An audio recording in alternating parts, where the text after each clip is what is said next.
साधारण मानव अपने अदम्य साहस, जोखिम उठाने की क्षमता तथा अपने जीवन को सार्थकता प्रदान करने के लिए अक्सर प्रकृति की चुनौतियों का सामना करता रहा है।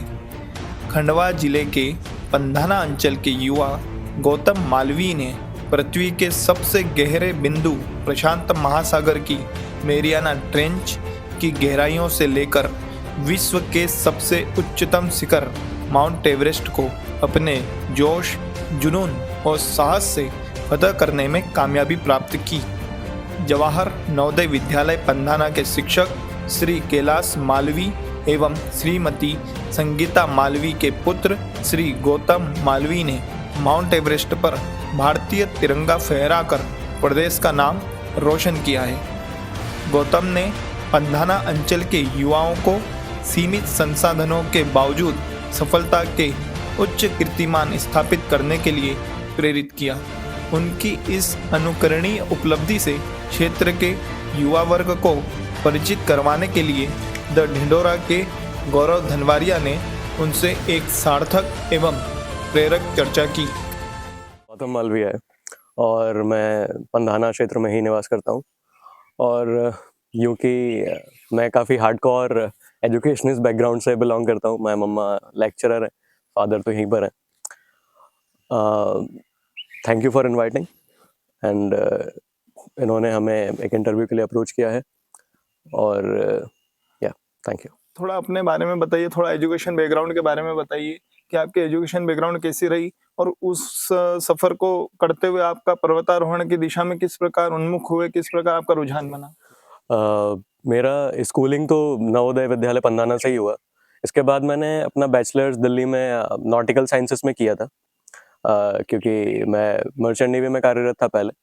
तो उसके बाद मैं मर्चेंट नेवी में बतौर नेविगेटिंग ऑफिसर अंडर ट्रेनी था कुछ सालों तक। उस दौरान भी मेरा ट्रैवलिंग और एक्सपेडिशंस और एडवेंचर्स और थ्रिल से काफ़ी ज़्यादा इंट्रोडक्शन हो चुका था। हम ऑलरेडी दूसरे ओशियंस में जा रहे थे। अगर आप लोग जानते हो, एक मराइना ट्रेंच करके एक जगह होती है जो कि वर्ल्ड का डीपेस्ट पॉइंट है, तो हम उस पर भी थे। हम अलास्का में थे, हम काफ़ी जगहों पे थे, कनाडा, ऑस्ट्रेलिया, यूएस, दुबई और जापान और काफ़ी सारी जगहों पे। तो वहाँ से एक मेरा एडवेंचर और थ्रिल का जर्नी का जो शुरुआत है, वो सबसे पहला जो स्टोन है वो वहाँ पे पेव हो गया था। तो वहाँ से फिर आपको पहली बार लगा कि पर्वतारोहण करना चाहिए, लेकिन जो मेन थॉट कहाँ से आया, किसी की प्रेरणा मिली, इंस्पिरेशन आपको कहाँ से मिली इसकी? जैसा कि मैंने बताया कि मैं काफ़ी एडवेंचर और थ्रिल लविंग इंसान रहा हूँ। मुझे बहुत सिंपल लाइफ में बहुत रुचि होती नहीं है। हाँ। मेरा पहले के करियर चॉइसेस भी इसी चीज़ को दर्शाते हैं और मेरी बाकी लाइफ भी इसी के अकॉर्डिंगली ही रिवॉल्व करती है। तो पहला अगर एक इंस्पिरेशन की बात कहें तो एक निम्स करके एक निम्स दाई करके काफ़ी फेमस एक्सपेडिशनर हैं। उन्होंने जो वर्ल्ड की 8,000 मीटर के ऊपर की जो 14 पीक्स हैं, 14 चोटियाँ हैं, वो अभी उन्होंने वर्ल्ड रिकॉर्ड बनाया, जो कि उसके पहले का जो रिकॉर्ड था वो 7 साल में की गई थी। वो 14 पीक्स उन्होंने उस 7 साल को सीधा 7 महीने में किया है। तो वो काफ़ी एक इंस्पायरिंग नोट था माउंटेनियरिंग वर्ल्ड के लिए। तो वहाँ से एक इंस्पिरेशन अगर आप कहें कि शुरू हुई है तो वो पॉइंट हो सकता है। अब जैसे कि आप मर्चेंट नेवी में थे और फिर सडनली आपने सोचा कि माउंटेनर बनेंगे और फिर हिमालय और बाकी सारी चीज़ें, तो एकदम से जो फैमिली है, जो फ्रेंड्स हैं, उनका क्या आपके प्रति रुझान रहा? क्या आपने जब बताया होगा तो क्या उनको कैसे आपने अप्रोच किया, कैसे उनको कन्विंस किया? जैसे कि मैंने पहले ही आपको बताया कि मेरे जो भी अभी तक का करियर का ट्रेजेक्ट्री रहा है वो बहुत सेफ्टी ओरिएंटेड रहा नहीं है, वो ऑलरेडी थोड़ा एडवेंचर के में रहा है। तो मेरे फैमिली थोड़े ऑलरेडी उस बात के लिए प्रिपेयर्ड हैं कि मैं अगर कुछ कर रहा हूँ तो हो सकता है उसमें चांसेस है कि वो बहुत सीधा और बहुत सरल ना हो और उसमें कुछ ना कुछ एडवेंचर का एलिमेंट ज़रूर हो। तो वो पहले से उनके जहन में एक इस्टेब्लिशमेंट तो वो हो रखा था पहले से ही। तो इसके लिए ये चीज़ें कन्विंस करना थोड़ा आसान हो जाता है। जो टेम्परामेंट होता है वो आपका बहुत अच्छे से जानते हैं आपके पेरेंट्स। तो ये रीज़न था और बेसिकली मैं मर्चेंट नेवी के बाद से फाइनेंशियल मार्केट्स में मेरा एक छोटा सा वेंचर था, मैं उसमें भी इन्वॉल्व था। तो वो भी आपकी इन्हीं चीज़ों को एग्जिबिट कर रहा है कि आप बहुत सेफ जर्नी ऑप्ट नहीं कर रहे हैं। तो ये सारी चीज़ें छोटी-छोटी हैं, लेकिन ये ज़रूर मिलके एक मीनिंगफुल सब्सटेंशियल कन्विंशन क्रिएट कर देती है। तो जब आपने ये सोचा कि पर्वतारोहण करेंगे, माउंटेन को फतेह करेंगे, तो आपने कोई ट्रेनिंग ली, उसके लिए कोई कोचिंग ज्वाइन करी?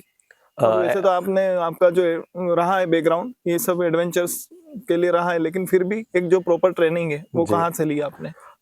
वैसे जब भी हम जाते हैं एक्सपीडिशंस के लिए या जब भी कोई भी प्रकार की क्लाइंबिंग के लिए, तो उसके पहले वहाँ पे फैमिलियराइजेशन के बहुत से कोर्सेज होते हैं। तो वो जो एक बेसिक ट्रेनिंग होती है वहाँ तो होती ही है, लेकिन फिजिकल ट्रेनिंग मेरी काफ़ी सालों से मेरी चली रही थी। आप देख सकते हैं मेरे घर पे पूरे इक्विपमेंट्स वगैरह मेरे हैं, मैं स्पोर्ट्स में काफ़ी इन्वॉल्व था, तो फिजिकली मैं काफ़ी फिट था ही, और मैं ऑलमोस्ट जाने के पहले भी मैं 10 किलोमीटर्स के अपने डेली जॉग्स वगैरह कर रहा था।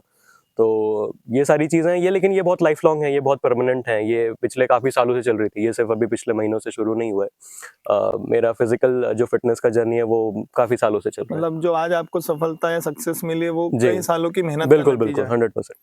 थोड़ा सा बताइए कि किस प्रकार की ट्रेनिंग होती है पर्वतारोहण के लिए, थोड़ा सा आप उसको खोलिए जी। क्योंकि ये जो फील्ड है हुँ। उसकी बहुत से जो नए नए युवा और जो छात्र हमारा ये वीडियो देखेंगे उनको इसकी जानकारी नहीं कि इस फील्ड में कैसे जा सकते हैं और इसमें क्या करियर ऑप्शन है और जी। क्या आगे बढ़ के कर सकते हैं। जैसे हमारे मध्य प्रदेश की है मेघा परमार, हुँ, हुँ। तो वे भी फिर उन्होंने भी वो माउंटेन फतेह करे हैं, उन्होंने बेटी बचाओ बेटी पढ़ाओ की ब्रांड एम्बेसडर रही है वो। हुँ, हुँ। तो वैसे ही इसके आगे की क्या करियर है आप जरा बताइए, और इसके आगे आपने क्या सोचा है थोड़ा सा उस पे भी आप भविष्य को लेकर भी, जी। ताकि हमें एक मुकम्मल एक जानकारी मिले कि हाँ ये इससे ये हो सकता है, क्योंकि कोई भी एकदम नहीं वो भेजेगा बच्चों को। हुँ। आप देखिए ग्रामीण पृष्ठभूमि में बिल्कुल। हमारे क्षेत्र में ज्यादा है, हुँ। बच्चे अगर कुछ नया करना चाहें लीक से हट के तो क्या कैसे कर सकते हैं?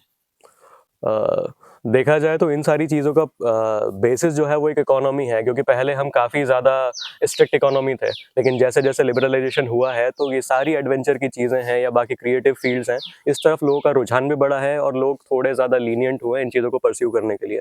तो ये चीज़ इंडिया में एटलीस्ट अभी जो पृष्ठभूमि की आप बात कर रहे हैं, उसमें नो डाउट लीनियंसी बढ़ रही है, लेकिन हाँ, इतनी भी नहीं है कि हर कोई इस चीज़ के लिए काफ़ी ज़्यादा अवेलेबल है। अवेलेबल है।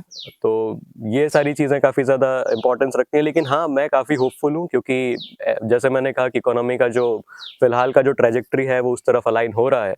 तो ये सारी चीज़ें और भी एडवेंचर जो भी थ्रिल्स हैं वो सारे ज़रूर भविष्य में और लीनिएंट और एक्सेसिबल होते जाएँगे। अभी फ़िलहाल ही अगर आप पूछें तो मैं अभी स्काई डाइविंग का भी एक देख रहा था, तो उसका ऑप्शन वैसे पहले दिल्ली में ही था, लेकिन अभी धीरे-धीरे वो 2 से 3 जगह पे इंडिया में ऑपरेट करना शुरू कर चुके हैं और भविष्य में इवन वो इंदौर या उज्जैन में भी आने वाले हैं। तो एक्सेसिबिलिटी तो बढ़ रही है, होपफुली और अच्छी ही होगी। हम जैसे जैसे इकोनॉमिकली अपन ग्रोथ करते जाएंगे और हुँ। फैमिली जितना ग्रोथ करेगी जी। उतने बच्चे ग्रोथ करेंगे, बिल्कुल। आपका सीधा सा कि इस सब चीजों में एक्सपेंडिचर तो लगता ही है। बिल्कुल, बिल्कुल।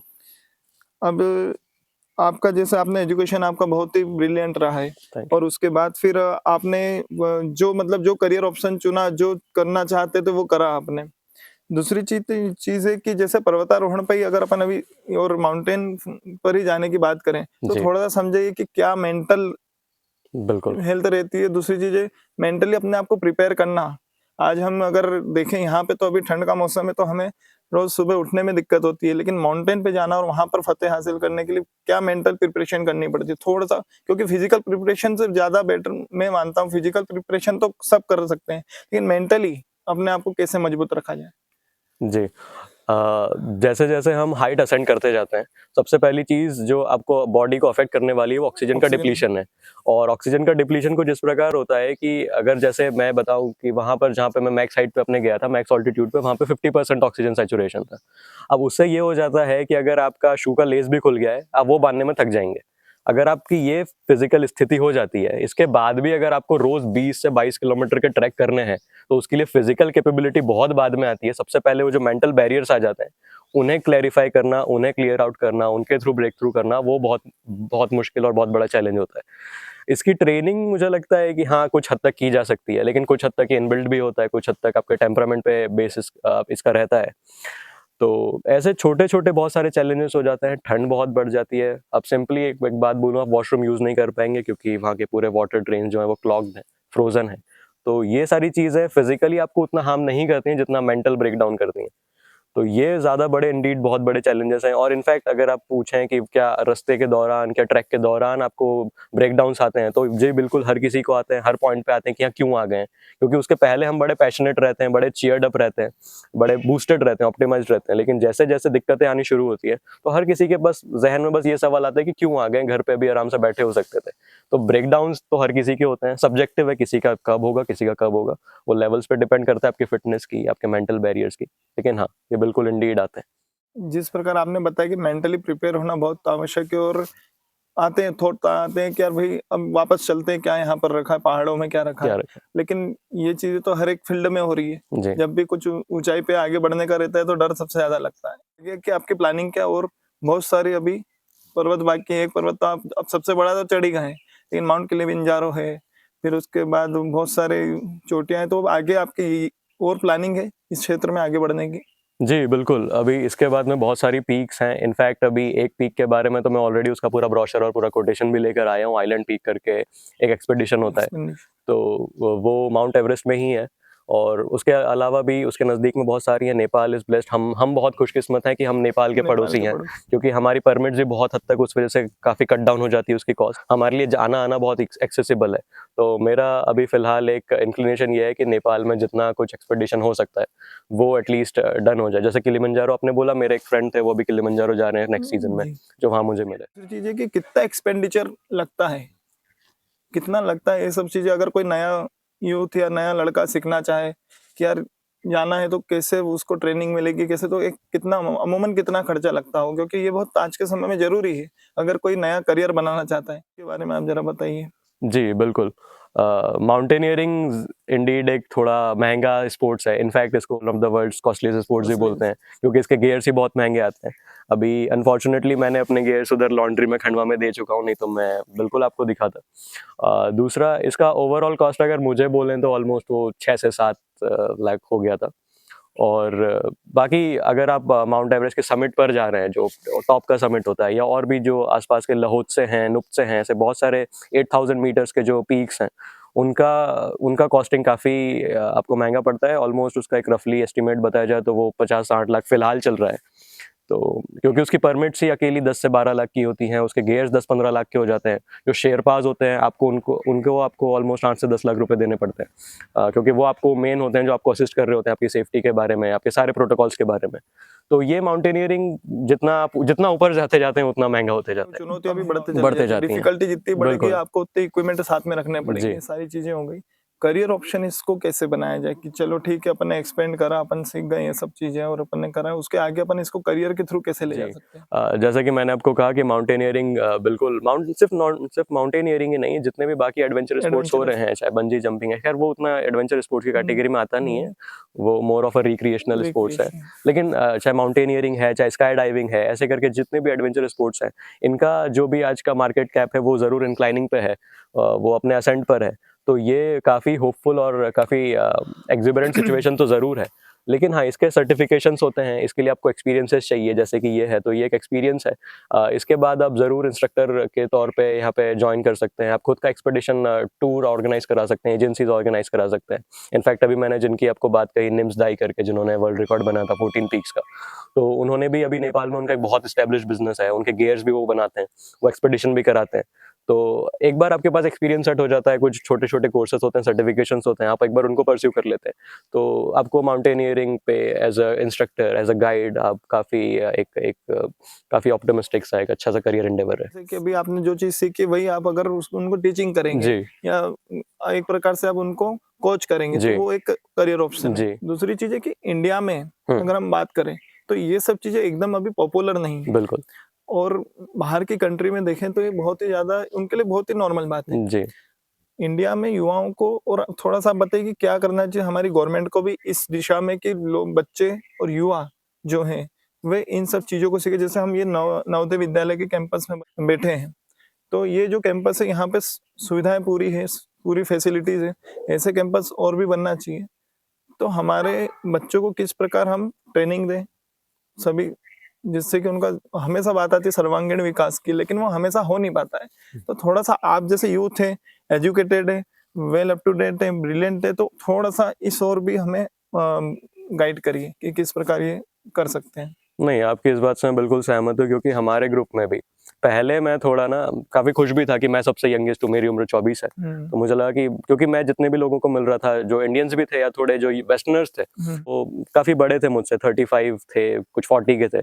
लेकिन एक ऑस्ट्रेलियन लड़का था, वो 21 साल का था। तो ये सारी चीज़ें आपकी बिल्कुल सही हैं कि जो एक्सपोज़र है, वो वहाँ पे बहुत जल्दी मिल जाता है। इनफैक्ट मैं मेरी बात भी करूँ तो मेरे पास भी अप टू माय स्कूलिंग कुछ ख़ास एक्सपोज़र था नहीं। अब भले ही नवोदय का आप कह रहे हैं कि सारी यहाँ पे फैसिलिटीज़ हैं, इंडीड है, नो डाउट है। लेकिन जो एक्सपोज़र का एलिमेंट है वो यहाँ भी यहाँ बहुत भी बढ़ इंडिविजुअलिस्टिक चॉइस है कि आप अपने आप को कितना रिस्ट्रिक्टेड रखना चाहते हैं, क्योंकि हाँ, इन्फॉर्मेशन का एक्सेस आज जितना है वो कभी नहीं था। तो फिर भी आप जो कह रहे हैं उससे एक बात निकल के आ गई, इन्फॉर्मेशन की गैप जो है बीच हाँ, में, कि बच्चों को सही गाइडेंस तो बहुत है। जी। मतलब अगर आज सोशल मीडिया पे, चाहे यूट्यूब हुँ, है, फेसबुक है, हर कोई ज्ञान दे रहा है, गाइड कर रहा है, लेकिन जो सही इन्फॉर्मेशन है हुँ, वो कोई नहीं दे रहा है। मतलब इन्फॉर्मेशन का भटकाव ज्यादा हो रहा है, हुँ। आपकी जो जो बात से निकल के आ रहा है। तो एक सही जो इन्फॉर्मेशन है वो कहाँ से अपन गैदर करें? जी, मैं मानता हूँ कि इस चीज़ को हम इंफ्रास्ट्रक्चर पे डिपेंड नहीं करा सकते। हाँ, एक छोटी उम्र जब तक आपकी है तब तक आप कह सकते हैं कि मेरे पास एक्सपोज़र नहीं था। लेकिन अब एक बार एक उम्र का एक थ्रेशोल्ड क्रॉस करते हैं, उसके बाद मैं मानता हूँ कि ये आपकी ज़िम्मेदारी बन जाती है कि आप अपने आप को कितना एक्सपोज़्ड और कितना इन्फॉर्मेशन के लिए एक्सेसिबल रख पा रहे हैं।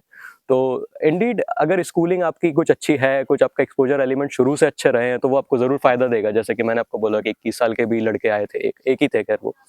लेकिन हाँ, इंफ्रास्ट्रक्चर में अगर कुछ बदलाव किए जा सकते हैं, तो वो आई गेस बस ये है कि ज़्यादा से ज़्यादा इन्फॉर्मेशन का स्कोप को आप ओपन किया जाए, और उसके बाद में फिर वो इंडिविजुअलिस्टिक मानता हूँ मैं कि आप कितना अपने आप को ऑन रख पा रहे अब जैसे आपने माउंटेन चढ़ाई कर ली, फतेह कर ली, तो उसके पहले और उसके बाद में क्या अंतर है?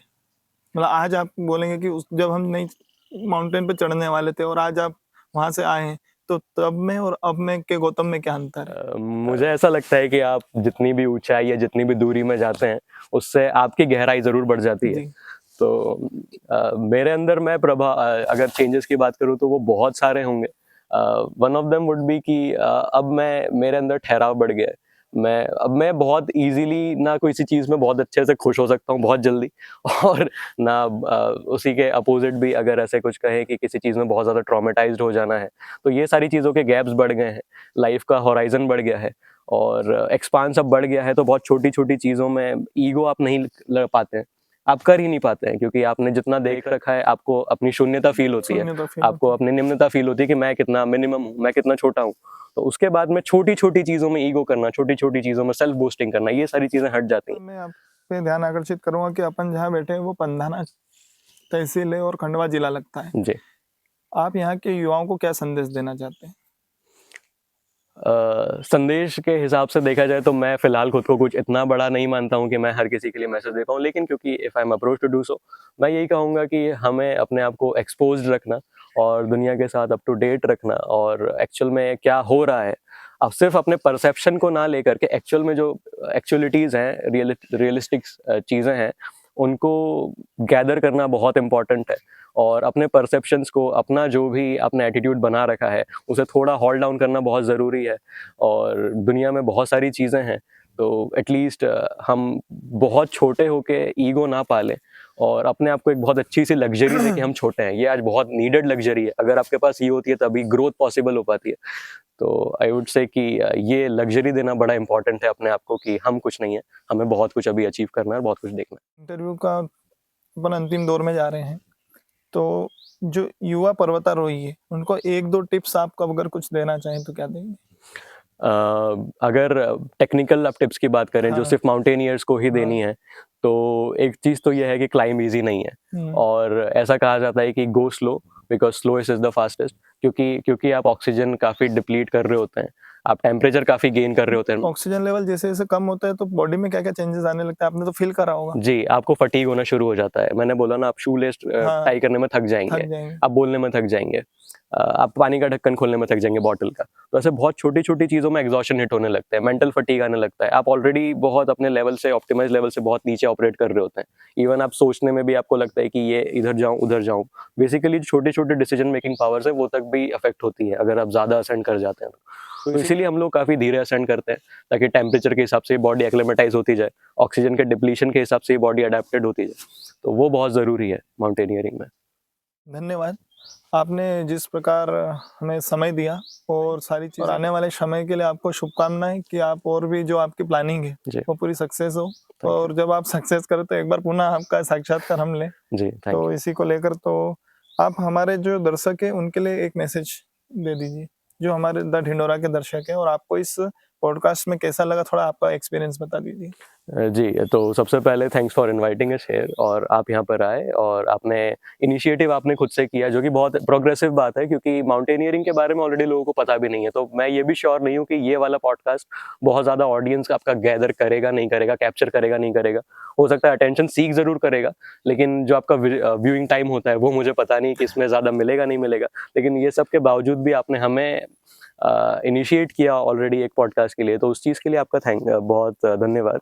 दूसरा अगर मैसेज की बात की जाए तो लाइफ में काफ़ी सारे एंडेवर्स हैं, एजुकेशंस में काफ़ी सारे एंडेवर्स हैं, एक्सपोजर्स में काफ़ी सारे एंडेवर्स हैं। हम इन चीज़ों को सीख कर सकते हैं और सिर्फ एक चीज़ में ही नाम रोशन नहीं होता है, काफ़ी सारी चीज़ें होती हैं दुनिया में। एक बार अपनी आंखें खोलिए और ज़रा ज़ोर से गौर से ज़रा देखने की कोशिश कीजिए, दुनिया में काफ़ी कुछ है। सिर्फ एक छोटी सी लाइफ, एक छोटा सा परसेप्शन भर रह जाके अपने आप को रेस्ट्रिक्ट कर देना, ऐसा जुल्म अपने आप पर मत कीजिए। अपने आप को लग्जरी दीजिए छोटा समझने की, सो दैट आप और ग्रो कर पाएँ और ज़्यादा देख पाएँ। Thank you. Thank you. आप देख रहे थे हमारा पॉडकास्ट द ढिंढोरा और मैं हूँ आपके साथ गौरव और ऐसे ही जो भी सक्सीड लोग हैं और जो भी आपको इन्फॉर्मेशन में हमारे चैनल के थ्रू आप तक जाना चाहिए तो हम लाते रहेंगे और ऐसे ही पॉडकास्ट बनाते रहेंगे।